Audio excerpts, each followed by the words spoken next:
Hey everybody, it's Miss Senki with Boys and Girls Club. So today I wanted to show you a cool activity that you can do that you may have done before. However, it's something that you might be able to make in your own home now. You may have heard of an activity called paint by numbers or color by numbers. And in this activity, I'm going to show you how you can make one that's completely your own, so you don't have to worry about trying to find them in a coloring book or print them off your computer or anything like that. And there's a big bonus in the fact that you can make something that you want. So it can be any kind of a picture you want, a cool phrase that you want, and you get to strengthen a little bit of those math skills along the way. So let me show you what you're going to need. So what you're going to need for this project is a piece of paper or something to draw on. You're going to need a pencil or something that's definitely dark enough so you can see the outlines of your picture. And you're going to need some materials to color with, whether that be color pencils like I have, or crayons, markers, or even paint if you really wanted to do that. You could also upgrade your paper to be something more like cardstock or cardboard if you wanted a more permanent picture. So let me walk you through how you would build this.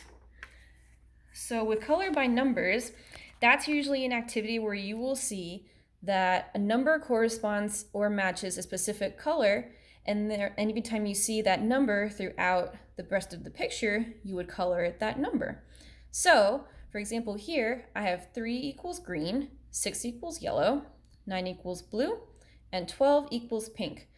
And because I'm doing this as part of like math equations or math questions, anytime that you see the answers being 3, 6, 9, or 12, that's when you're going to color in the picture, just so that there's no confusion about, oh, I see a 12 in this one. And it's like, but is the answer 12? Because the answer is what you're trying to find to match the color with.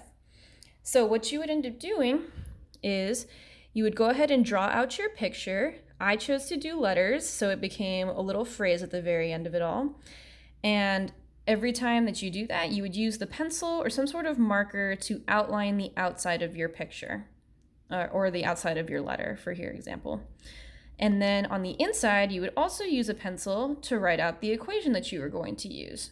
So like, for example, I knew ahead of time that I wanted my B to be blue.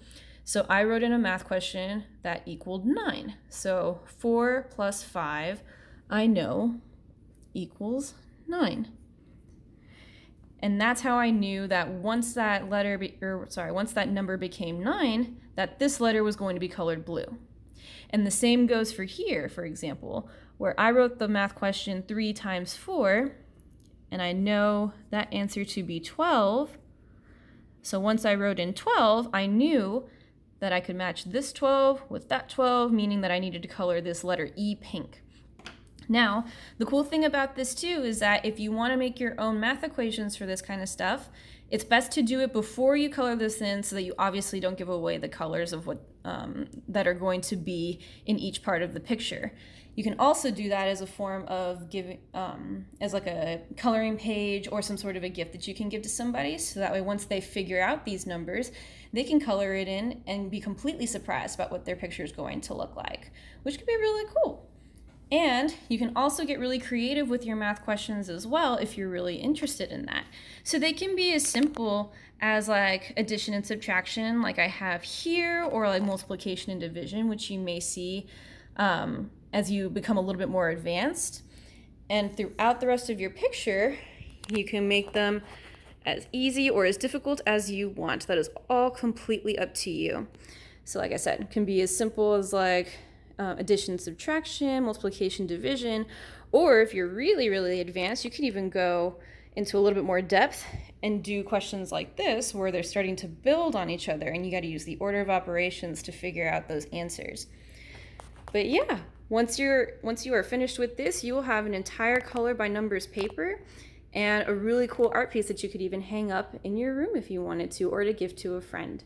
So I really hope that you liked getting a chance to do this with me, and I'm really excited to see what kind of questions, math equations, and pictures that you all come up with in this process. Have a good one.